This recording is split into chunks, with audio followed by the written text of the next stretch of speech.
Hello, and welcome to the Detroit Institute of Arts Thursday at the Museum program. I'm Sharon Harrell, Community Engagement Manager with the DIA. Thank you for joining us. As a reminder, general admission to the museum is always free for residents of Wayne, Oakland, and Macomb counties. So if you enjoy our program today, we hope you're encouraged to come visit. If you want to leave a comment today, you can do so by writing in the chat on YouTube and in the comment section on Facebook.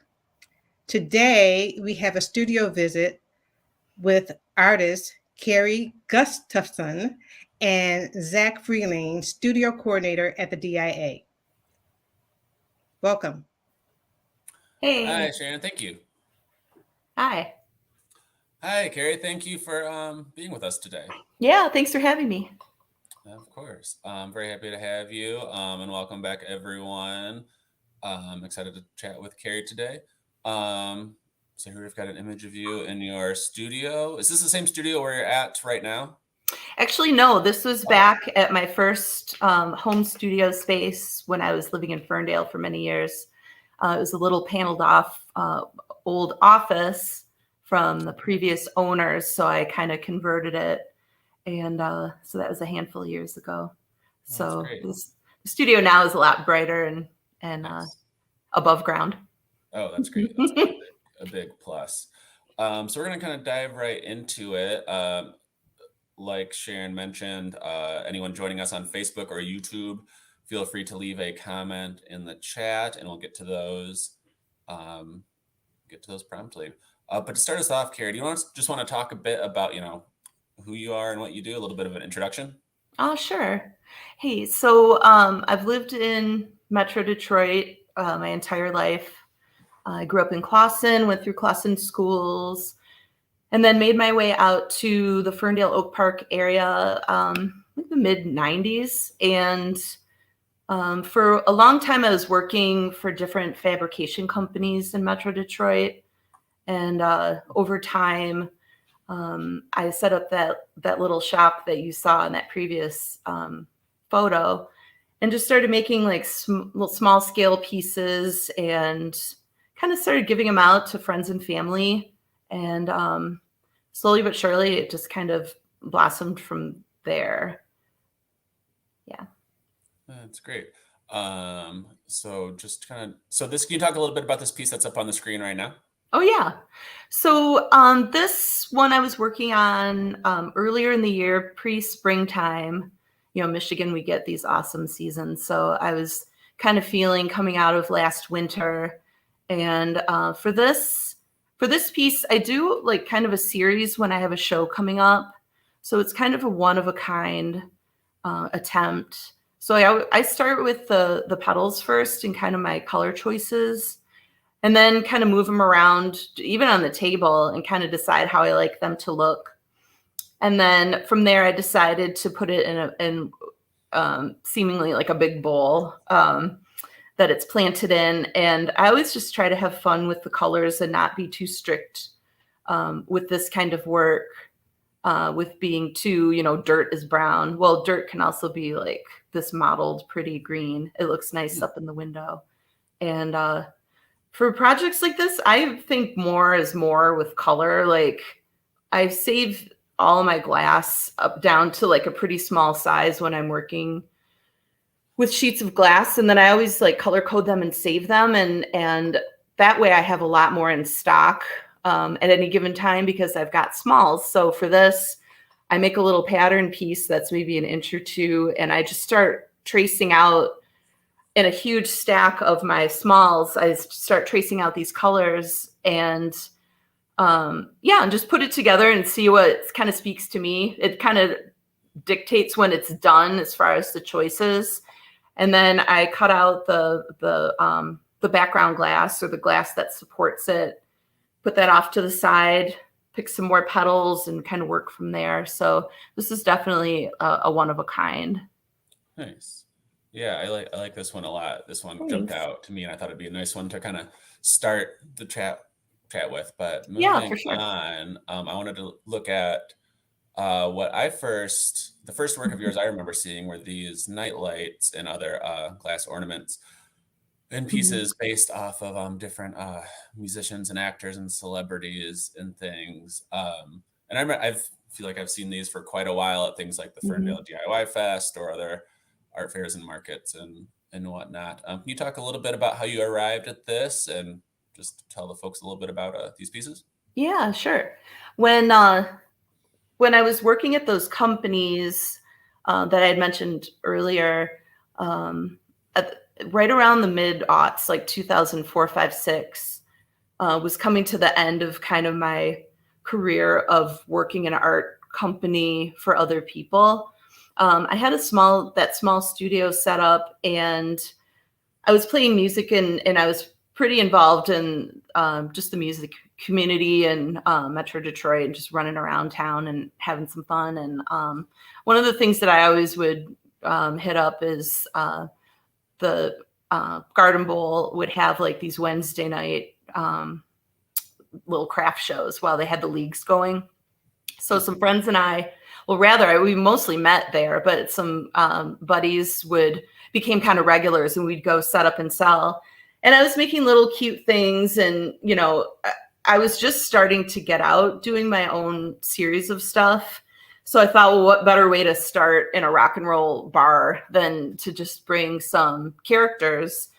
And so I had the stained glass concept down, the fabrication part down, but I needed to play around with like paints and color to kind of start working on the likenesses. So like the Bowie that you can see, he was really first, and like Iggy Pop and even that Morrissey.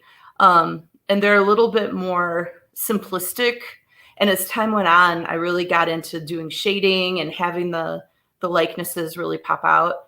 But that Bowie, I started bringing him, and I remember the bands that would be playing in the big room would come through, and they'd buy some, and there was local scenesters that were popping in and out, and they really liked them. So it kind of gave me it was kind of crowd resourcing, like, okay, these are fun. I'm going to build on that. And hand in hand with that was like the boom of the indie craft movement. And there was huge shows happening in California and Chicago.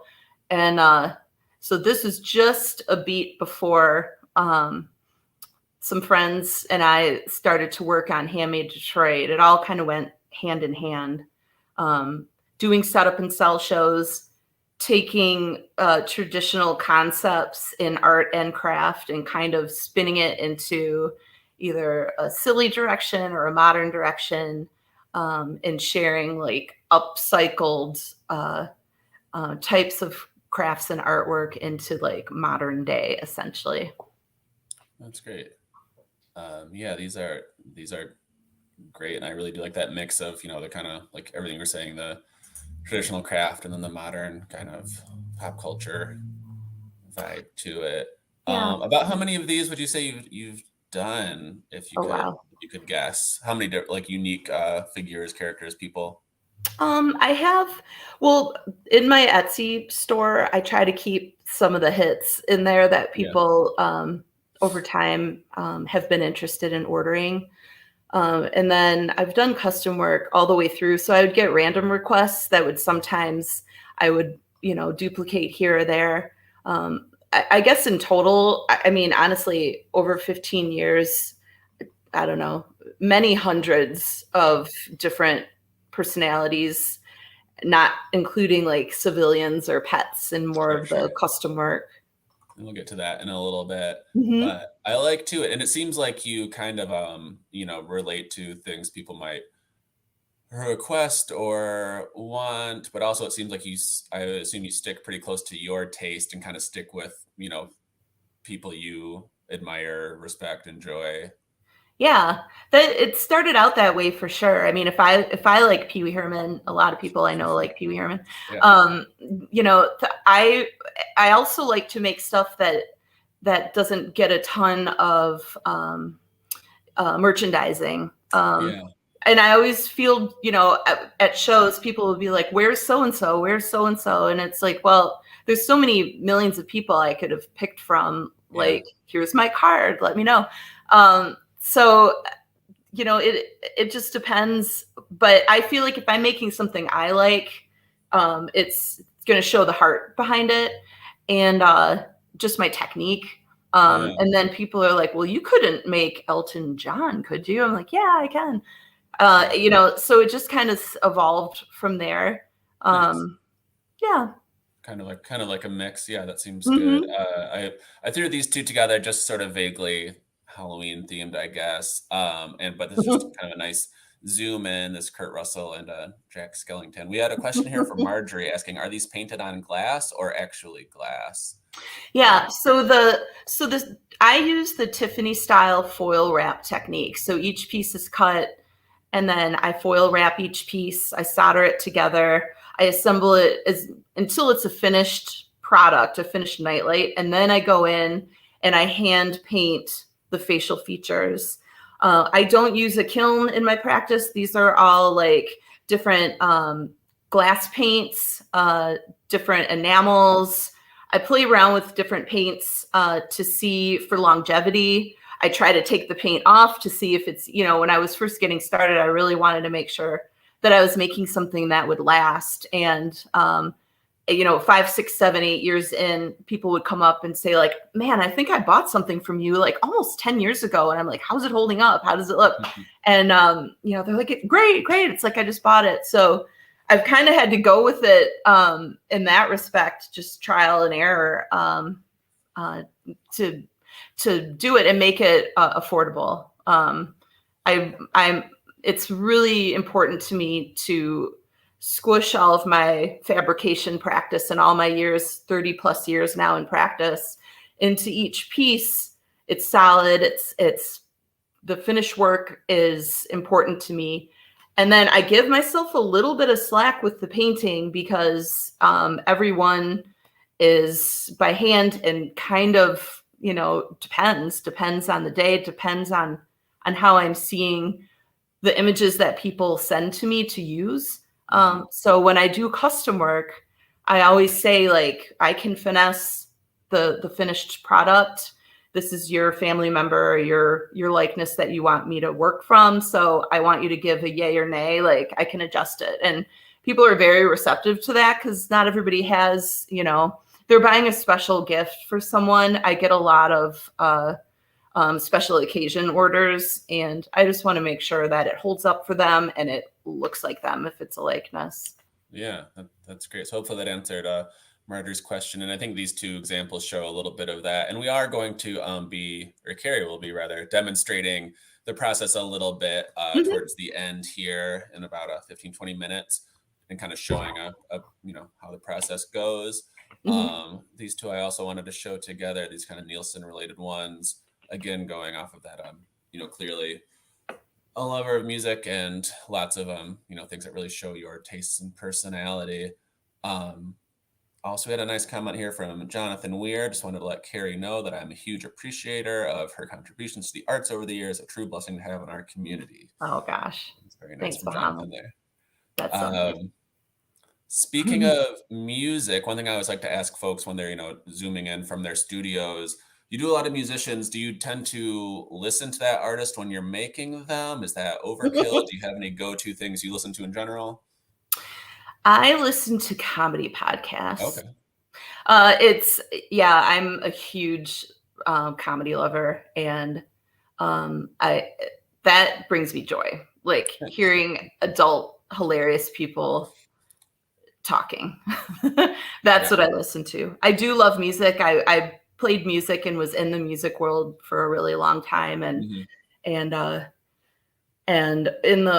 art world, they tend to fold over. But truth be told, like when I'm working on one thing, I'm not drawing from the other. It's really bizarre. But yeah, comedy's where it's at for me. I love comedy podcasts. Yeah, nice. Same. And that's a good transition to our next slide, which look at those guys. We showed a few of the pieces, you sold on your Etsy and around town and stuff, but also these were a couple of good examples there of how far your nightlights have gone. Can you explain a little bit about these photos here? Oh, sure. So that Conan one was such a fun story. It was like 2010. Some buddies were on Conan's TBS show, and Josh from Junior called me up and said, "Hey, I want to take Conan a nightlight of him for a thank you gift for being on the show." And I, I'm a Libra, so I'm like leery about anything. And I was like, he's got to have so much stuff of his face. Are you sure? He's like, "Oh, I am sure. Yes." And I was like, okay. So I made it up, got it in their hands. They were on tour. They went out and did the show. And then afterward, they went back to the green room, and Conan came in and was thanking them and shaking hands. And kind of almost as an afterthought, they remembered like, "Oh, we've got this gift." So they gave it to him. And I understand he was super hilarious with it and was like, "Oh, this is fantastic. I should take a picture with it." So they were like getting their phone, and he like wedged himself in the green room bathroom, like on the ground, like, how outlets are kind of low, like that is that low on the ground. And he squished himself down and was screaming with it, "Turn the light on, turn it off." And so Josh was just sending me text messages with these images back in Michigan, just watching TV, like, "Oh my God." So that was a huge, incredible rush. I just love Conan so much. And that nightlight circulated around with he did a fine art tour of fan art. So this was in New York, and he did one in California. And the nightlight, the closer image of the nightlight was on the show. He used fan art for bumpers for years, in and out of commercials. So it was just, he knew what that was going to do. I've used this in my advertising for 10 years. Like, it's always such a great story to tell. And it gives on the spot connection with people at shows, or, it's such a fun story. He's so beloved. So that was totally fun to connect with him on that, That's great. And those other guys. So back a handful of years ago, this comedian, Doug Benson, had a guest on. It was Martha Kelly from Baskets, the Zach Galifianakis show. And I had made cast nightlights for Louie of the Baskets cast. And Martha Kelly was afraid of hers. She's like, "I love this, but I can't own this. It's me." So she brought it to Doug Benson's podcast and gave it away as a gift. And Doug like flipped out, and we connected. And then he started inviting me to make portrait likenesses of his guests that the guests would give away on the show. So that's John Hamm with his, and Bob Saget, Sweetheart. He also reshared that and posted it and messaged with me. It was amazing. So I much thanks to Doug Benson and his support of little small fry artist people in Michigan. That's really great. That must be kind of surreal. I mean, I was realizing when I was putting this slideshow together, I was like, "Oh, these three have been so like, three figures that have been on my TV as long as I've been alive, between, Full House and Conan's various shows and John Hamm and Mad Men and whatnot." So that must be so surreal seeing them then holding your art. It's very cool. When I was little, I was pretty sure I would pack a little suitcase and run away, and be on TV or be in movies. I didn't know how, and I never knew how people did that. So I would just like play act in the backyard and stuff. So all of those references and loves that I had when I was little, it's so fun now being able to go click, click, clack, and possibly connect with these people, these icons that we grew up with and loved. And it's something I do not take advantage of, or take for granted either.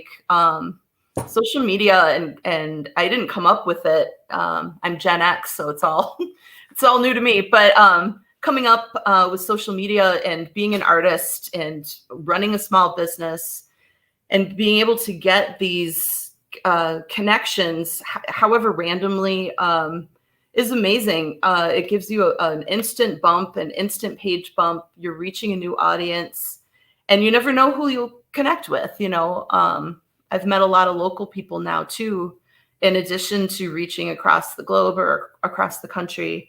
And it's absolutely incredible and so fun for inspiration too.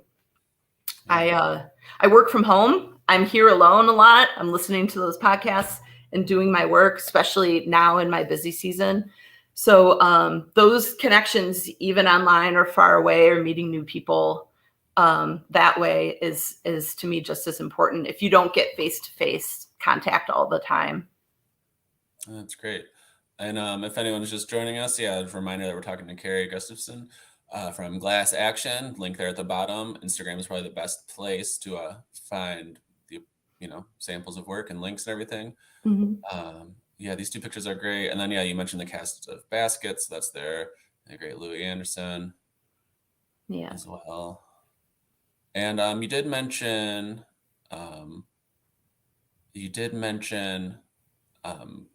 you referred to the busy season and commissions. So let's talk a little bit about that aspect here. Here's just a couple of samples from your website. So I do a lot of custom work, and I keep busy with custom work year round. But therein, it's not always busy time, but when the holidays come calling, when fall hits, people are back to school, those days on the calendar start flipping faster and faster. And that's when I start hearing from people the most.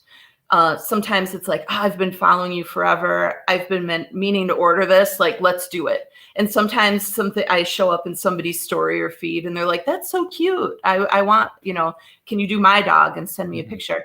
So this is the time where I kind of jump off and start announcing, a countdown, it's happening, get me your photos. And really it's a pretty easy process. If anyone ever is interested, just DM me a picture or two of your pet or your person, or even Google image if you're interested in some random obscure person or actor or anything that's an inside joke with a friend or what have you, and send me a couple images to see. And then I make a pattern, I make the project, and you can either pick it up or I can ship it out. These things are, 4 or 5 inches. There's a lot of detail in those pieces. Each one is handmade just for you. And I take custom work orders into Thanksgiving week. And then I kind of gauge at that time period how much time I have to get finished. So sometimes I cut it off early, sometimes I extend it a little bit, but really it's just a photo or two to get started. Yeah, and I can vouch for that. As Carey and I were talking and setting up this this program, I had some friends getting married and I thought, get a glass nightlight of their dog, and it turned out great. Highly recommended. And I know there's a bit of a scale with that too, depending on size and complexity and shipping and all sorts of stuff. Sue here asked, what's the price of a custom nightlight? If you could just maybe say a general range, just sure. Yeah, the artwork is included, and all of everything from beginning to shipping is generally included. A single pet or person is right around that $100 price point. And then if there's a couple, it's $135 to $150. That's another reason why I like to see the photos first, because I can tell in an instant if it's super complicated, or if it's, a cartoon even, would be a lot easier to replicate than something incredibly detailed.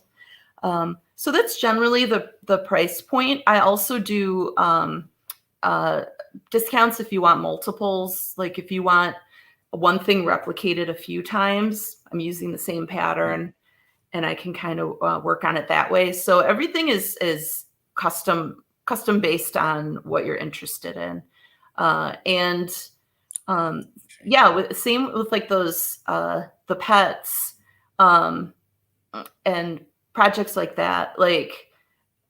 It's what am I going to get so-and-so? And sometimes a photo isn't enough.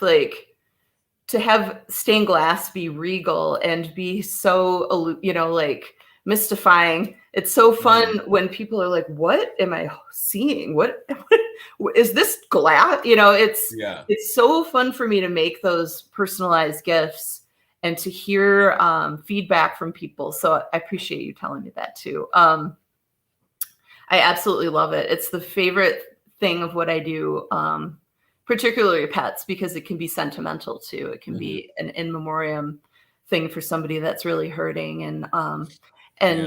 And that said, my turnaround time, I always ask people, like, are we trying to hit a party, or is my timeline okay? Because I tend to pull work in and make it and put it out in the world while I'm quoting another batch. I do not make things one by one. To stay orderly and to follow a calendar for myself, I have to do like batch work. So, it's generally 3 to 5 weeks this time of year. So if we're hitting a holiday, great. That gives me a little head start. Yeah. And they look great. They look great with the light bulb. They look great as ornaments. It is just, I think there's something cool too about, we think of stained glass. We think of like the examples at the museum are all giant, ornate, the Frank Lloyd Wright glass, or the glass from churches or things, or, these things that have these big grand things. It's so neat seeing just these little mini ones. It's very fun. Yeah. And I want everybody to know that although it's slightly different when it's a smaller scale, a lot of those techniques that have been used all of those hundreds and hundreds and hundreds of years are the same. You're scoring and cutting, snapping glass by hand. You're fabricating and putting it together using a soldering iron, using solder and lead. And it's really exciting to like discuss it. I mean, for me, it's just like going to work, but it's really fun to like be able to like chat about it and share that practice with people. And I did want to, before we get to the demo, where we'll talk a little bit more about the technique, I wanted to talk a bit about your work with Handmade Detroit and the Detroit Urban Craft Fair, which is also coming up and held at the Masonic Temple. So that there is Beth and myself. That picture was taken a couple of years ago, and the majestic, beautiful Masonic Temple.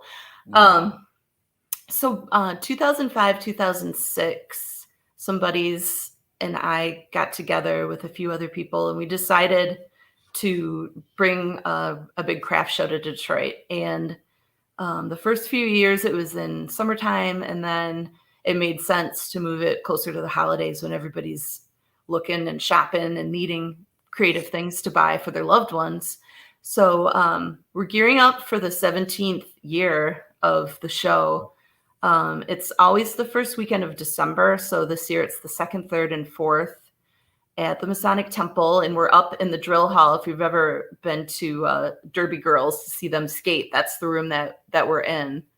And we have 100+ vendors every year in a wide range of categories. And it's a really party atmosphere. We have a live DJ that's spinning music, like deep, hard to find cuts from Motown, etc. And kitsch and like crazy finds. Our DJ, Dave Lawson.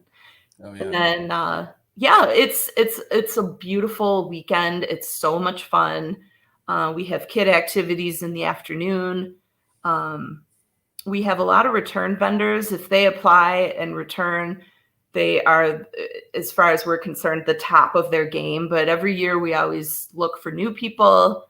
And we're just finishing up with our application process. And in the coming weeks, we're going to really hit the road hard with promotion for the show. If you haven't been to Detroit Urban Craft Fair, please consider coming. It's oh my gosh, it's so much fun. Yeah, and that's the website for that is DetroitUrbanCraftFair.com. Pretty easy to find information on that. But yeah, I mean, really any excuse to get into the Masonic Temple if you haven't been, let alone for the event or what's happening inside. It's just such such a great place. And Yeah, it really is. yeah, and the fair is always a good time as well, with lots of great stuff. Yeah. The last thing, not even the last thing, but the next thing I wanted to get into a bit was you started conducting workshops and classes at your studio as well this Yeah. year. So we wanted to show a few examples of that and talk about that a little bit. Oh my gosh. I'm gonna try not to cry. I've been waiting for a long time to add this to my glass action world. My daughter and I moved to Oak Park in 2018. And when I first saw this house and asked for access to the garage, I knew immediately what the space was going to provide. I needed a clubhouse to work in that I wanted to be in. I'd been previously working in a basement, which was fine, but it's kind of hard to get motivated if you're not inspired by your surroundings. And with glass too, daylight is probably pretty yeah, helpful and nice to have. it's just the background, my backyard, where I'm at in Oak Park. I'm on a corner lot. There's room for people to sit on a patio. We can put the doors open when the weather permits. And I've got a couple tables in here. I've got space for 10 or 12, but generally the project-based classes that I'm doing, 6 people is just the sweet spot. Everybody has elbow room and space to learn. And every month I put out a menu of like kind of popular, sort of trending stained glass projects that I transpose into my own sketches or patterns. And then people are welcome to pick and sign up through me. And then they can come and get their hands on these tools, and they're learning how to cut and score glass. They're learning how to grind the pieces, doing the assembly. And most of the projects you're soldering as well. So you're using a soldering iron and learning all about the basic fundamentals of how to do stained glass work. And I was ready a couple of years ago, but I didn't want to swing back and forth during the pandemic time with getting, starting to work with people or even scheduling with people. I just decided to wait. So March of this year, I started promoting it on my Instagram page and got a ton of response really quickly. March, April, May was almost completely sold out. The summertime got a little slower. People were on the run and vacationing and doing all that fun stuff, and kids were home. But since this is my first year, every next month is like, oh, okay, this is what June is like. So now that fall is here and Halloween and the holiday season, I'm really excited to put out those designs. A lot of old-timey Christmas kitsch. We're doing tree toppers and lots of fun, beautiful twinkling projects. So if anybody out there is interested in classes, either via Facebook or Instagram is the number one way to find me and see what the class schedule is going to be and what we're up to. Yeah, so I've just been kind of scrolling through a couple examples here, some, more sculptural things, some hanging things, these little glass leaves and doodads. Yeah. Like those buds and leaves that you just showed, those are what I'm going to demo today. Oh, cool. Yeah, I like those a lot. And then even this one we talked about, that's just more of a collage style. Yeah. So that the person that worked on that project, they cut the shapes. They decided their color palette. I have big bins of sheets of glass that people can flip through like a file cabinet and pick and choose their colors. The classes are about 3 hours, but I kind of work with a timeline in my head of where I want everybody to be, because I want to make sure that they get out the door with their project. So, but yeah, they picked the color palette that they liked. I made the base piece of glass. And then that isn't a solder project. They actually used this glass glue, Loctite glue, that's dries clear and strong. So it's indoor, outdoor. And then they assembled it and they put it together and assembled their project to take home. That's So great. yeah, and the prices that are listed on the classes cover the instruction and the materials. So not only are you getting a thing, but you're also learning a little bit. I've had right there, this is an intro to stained glass student that wanted to learn the foil wrap technique. And the intro to glass class is either a 2-part 7-hour commitment, or I'm considering doing a 5.5 to 6 hour long one. It's kind of hard, to schedule multiple people 2 different times. It happens, Yeah. but it's tricky because we're all like communicating and emailing back and forth, and it's all still trial by fire at this point. Everything's really organic over here. So, but they wanted to do, some line work. They loved the color palette. And they're cutting the glass, cleaning it up, grinding it, foiling it, and then soldering both sides. And then on the far right, you have the finished product. And it's so fun. Like everybody, it's step by step by step. People are so focused on what they're learning. And a lot of the things that we're doing together that they're trying is a first timer. These are all beginner classes. Some people are artsy and want to take it. Some people like tedious work. I've had like engineers come through that know how to solder, but have no idea how to, so it's been interesting to see the people coming through that, why they end up here. And Tuzak, like I've had a lot of people that were like, it was a pandemic craft. Like they're watching TikTok or YouTube videos on how to do stained glass. And then they buy the starter kit, and then they're either kind of afraid to start chopping glass up, or they don't have anywhere to work because they're in an apartment or they don't have a proper space, or they just want to learn from an instructor. So yeah. And once you're here and we're, in clubhouse mode, we're talking about where to get supplies, how to continue your practice. I offer drop-ins to people after they take the intro class. They're welcome to just email me, and I can teach kind of over their shoulder while I'm working too. So it's more of like, once you've kind of got the fundamentals down and you write and say, hey, I want to make a couple of holiday gifts, I can kind of figure out how long it would take them and how much the materials would be. And then they show up and they do the work here, and then I can store it and keep it till they're ready to take it home. That's great. That's really nice too, that it's you're not just having them do the experience of it, but also helping them, giving them skills to take it as far as they want. Yeah. It's a lot of fun. And it's a very forgiving art form because there's a lot of stages of glasswork where you can put it away and leave it alone for a month, a day, a year, and then go back to it. And it's in the same condition as when you left.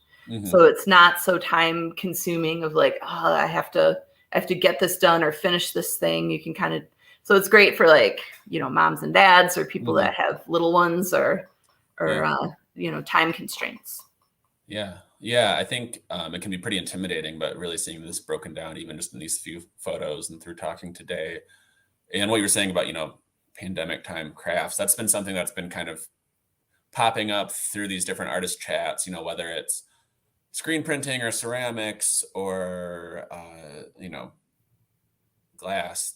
It seems like these things it's great seeing people have sort of this renewed interest in taking advantage of, the internet, TikTok, YouTube, whatever, and learning these things. I learn stuff too. Trust me, I get engrossed, or I'll do like a search on, something that I'm thinking is kind of tricky, or something that I don't generally do in my practice that I want to kind of peek and check out. And man, those TikTok videos, they make it look so, the flowing solder lines and all the perfect edges. Like they make it look easy. It does, but soldering is probably one of the most challenging things to learn, definitely from personal experience, but also my students coming through here.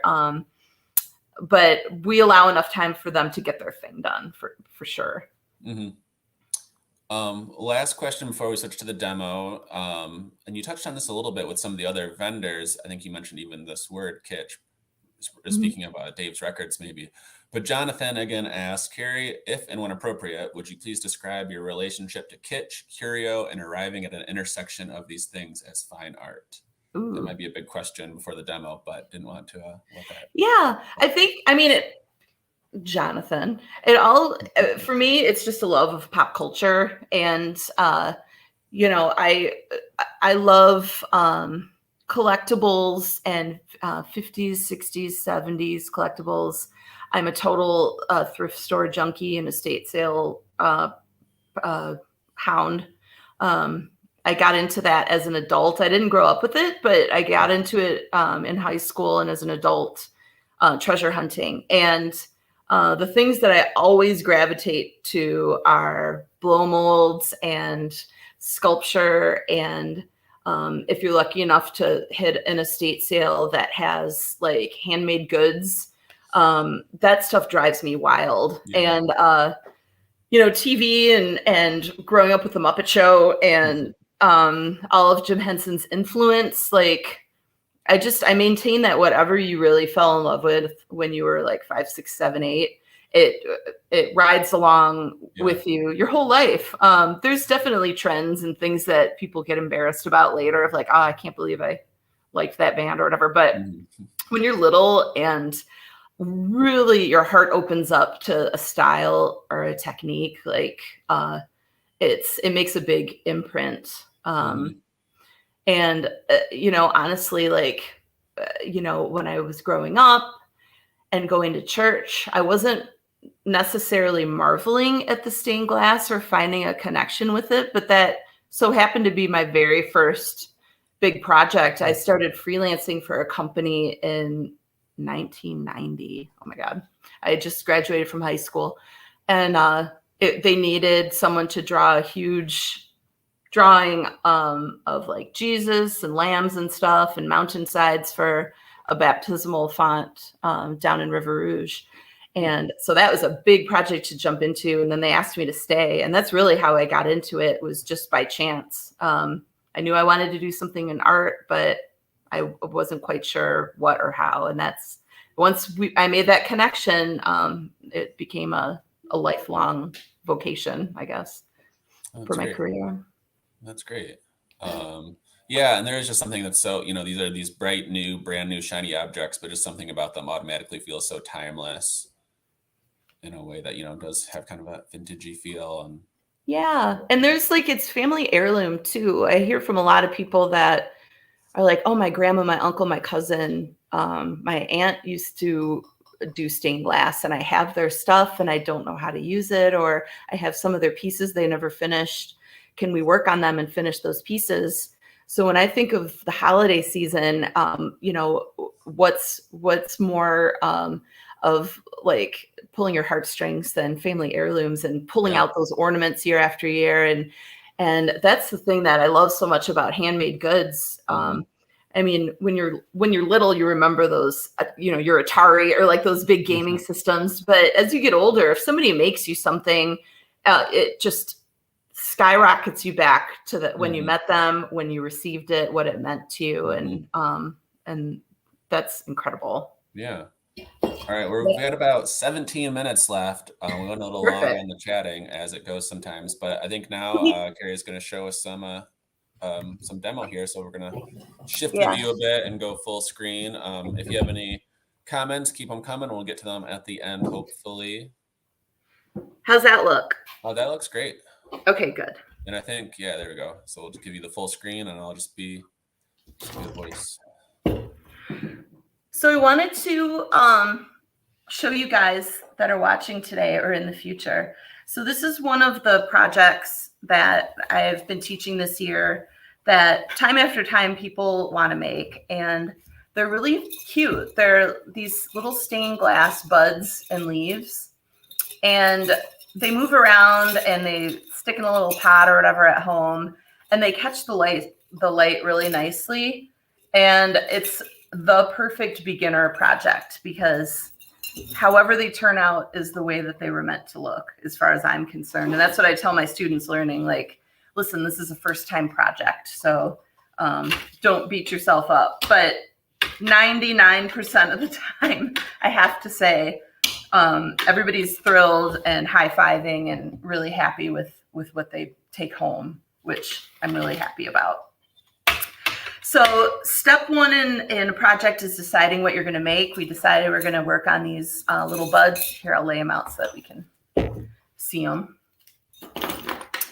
And so, and it's funny, but you don't really need a ton of stuff to do glasswork at home, but you do need a window and you need some ventilation. So don't lock yourself up in a basement if you don't have like a window vent. Promise me that. You need some ventilation and you need a place with water, wash your hands, get those chemicals off your fingers, right? So for these patterns, I'm just going to draw some out. I'm not going to use like little pattern pieces because they're just circles and leaves. So I'm going to draw a circle. And hey, Zach, just tell me to hold it up if you feel like as a viewer you want to see something closer, okay? Okay. So I'm going to make some buds and make a leaf.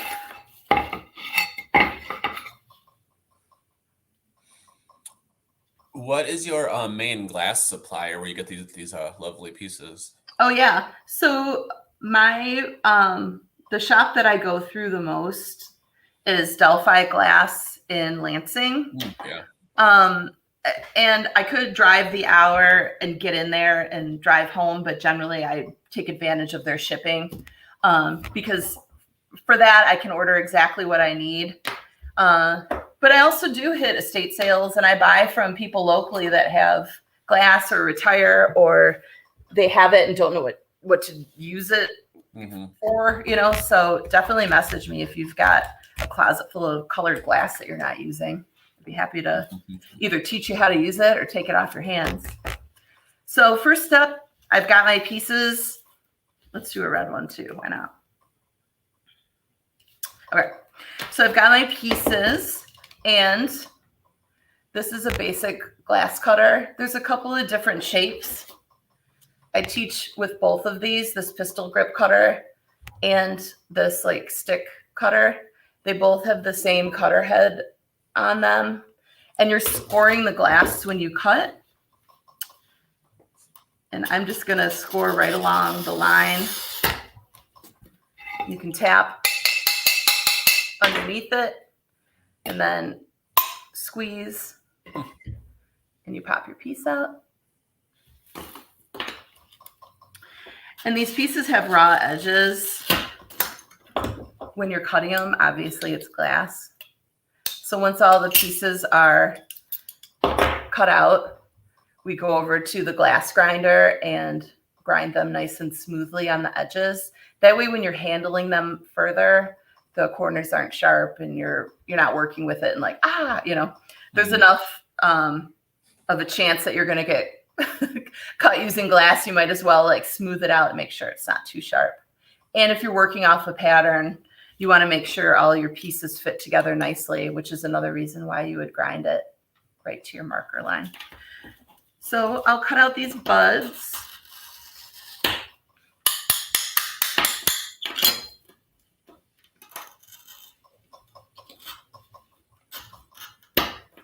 This is another little tool that helps get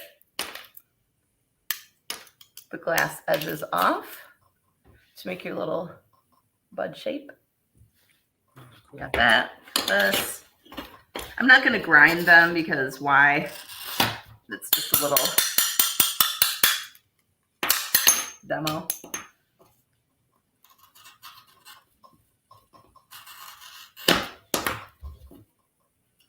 Got some shapes.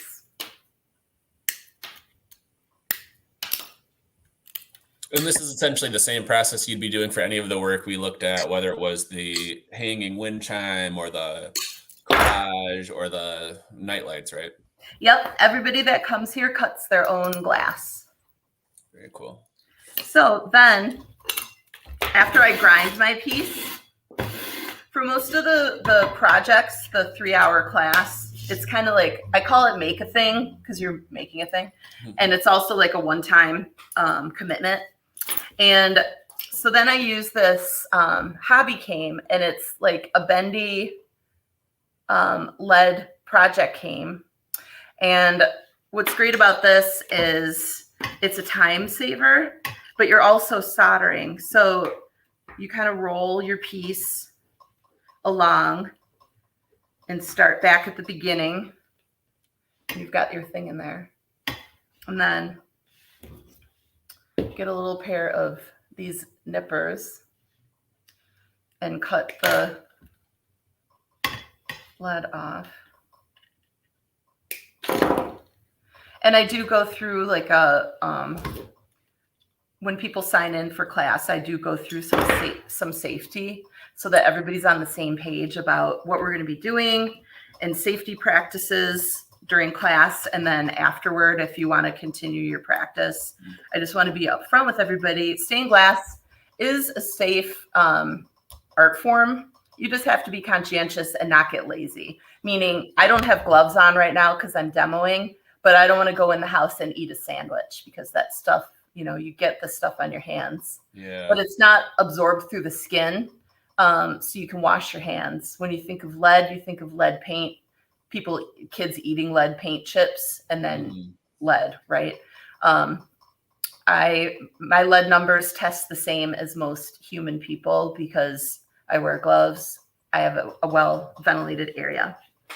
So now that I've got my bud, you take a little bit of flux, which is the chemical that connects on your lead and your heat. My soldering gun has been fired up and ready to go. And then I've got like a little spool of solder nearby. And the solder, I mean, stained glass is not a cheap endeavor for sure. But everything I do, I try to keep it as affordable as possible, whether it's my work or classes, because I want to give everybody a chance to try it. But, you know, ordering solder, ordering glass, all of these materials, like it can add up. So just a heads up on that for people that are curious. But so you just take a little bit of solder, and I tell my students it's kind of like Terminator, like it's a solid metal and then it's a liquid and then it solidifies again. So you just take a little bit of solder. Can you see me? Yeah. And then you put it on the joint. I also don't have my glasses on, so yikes. And then, so now it's connected and it won't come off. So you repeat that and do that over and over and over again. And then for these buds, you have like a little wire. So I'm going to put a little solder on my wire.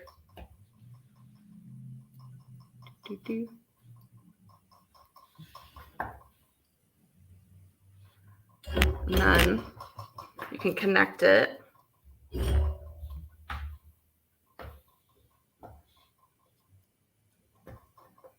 Hopefully I put enough on there. And then you have your little bud. Whoa. Oh, that's great. Cute, right? Yeah. So what I'm demoing only took a couple of minutes, but we really break it down. I always have students practice cutting glass first before we get into colored glass, just using clear glass. It's a little more cost effective, and it's not as terrifying to just start cutting up colored glass. Yeah. Stained glass, you know, the sheets of it are generally 1/8 of an inch thick, the things that we're working with, and so is picture framing glass. So once you kind of get down into cutting like clear glass, then it's not so scary to like get into cutting with colored glass. Yeah. Cool. What do you think? I made this bud. That's great. That's really cool. And you just did the one soldering at the end there, and just the edges are it's just all wrapped around there? Mm-hmm. Yeah, this isn't the foil technique. This is the hobby. Okay. So if it was foil, yes, Jonathan, I cut my finger during that. I know he'll ask. Yeah, so the foiling technique is like actual foil tape. And that's like in the intro class because wrapping the piece with foil and then laying it out, you have to solder both sides and it takes a really long time. So I definitely split it into two different opportunities, either making a project and seeing if you like it, or diving in deeper and learning how to do like the start to finish. And I would really encourage anybody that's curious to just message me and see if they're interested, if they want to take a chance and learn a little bit about it. The project classes are super fun, and it really gives you an idea if you like the kind of work, if you like doing it. I've had some return return students come back more than a couple times now that they're like hooked. They're like, okay, now I'm going to make this other thing. And then people will start to write me and say like, hey, I was thinking about making this. And I'm like, sure. And like I was saying before, like kind of figure out how long I think it will take for them to accomplish it, and then and schedule them to come over. That's great. That's really great that it's kind of turning from not just a regular class structure, but a real working studio where people are able to, return and get the most use out of it and really kind of make it into their hobby as well. That's really nice. Yeah, it's been fantastic. I'm really looking forward to, believe it or not, like winter, because originally professionally, I was thinking, okay, after the holidays, nobody really needs me. So I usually do like a home project or kill time in other ways, like January, February, March.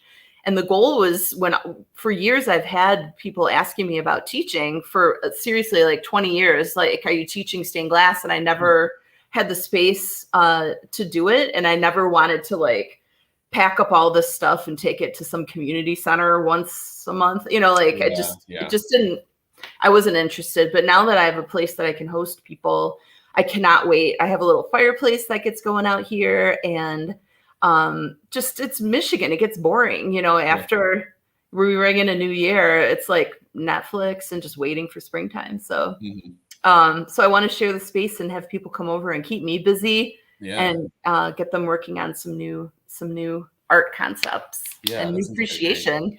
People are like, I never knew this, how people do this, and two, how tedious it can be. And you either, love it or you move on and try something new. And some people don't do crafts or artwork, and that's totally fine too. That's when you can come and support us and buy work from working artists. Yeah, that's great. And we got a few minutes if any last comments or questions come through. We had an emphatic wow from Carmen. So I think everyone is just, it's fun just watching, like you spoke to how social media has changed things, but it really is just so soothing and interesting watching people that are, excel at these things and doing these kind of precise, even if it is somewhat tedious work, the soldering and whatnot. And then, seeing how you make a little bud, the next time you go and see a big stained glass window someplace, you start to think of like, oh, that's how they had to do that. Like, cutting those giant pieces of glass, and it's really opens your eyes. So. It's been great to share it, and I appreciate you for hosting. And we thank you for sharing your time with us and sharing your craft with us and all the great information. Once again, Instagram/glass_action, probably the best place to reach Carey, or on Facebook. Check out the Detroit Urban Craft Fair. Thank you so much, Carey, for talking with us today. This was really interesting, and I'm excited to sign up for a class myself. Oh yeah, exactly. I'll see you soon then. Thank you. All right. And thanks to Sharon for introducing us earlier. And next week we've got a virtual tour. The theme is Child's Play, which is Children in Art Part 2. So that's a follow-up. So check that out next Thursday. Thank you all for joining us. Have a good weekend.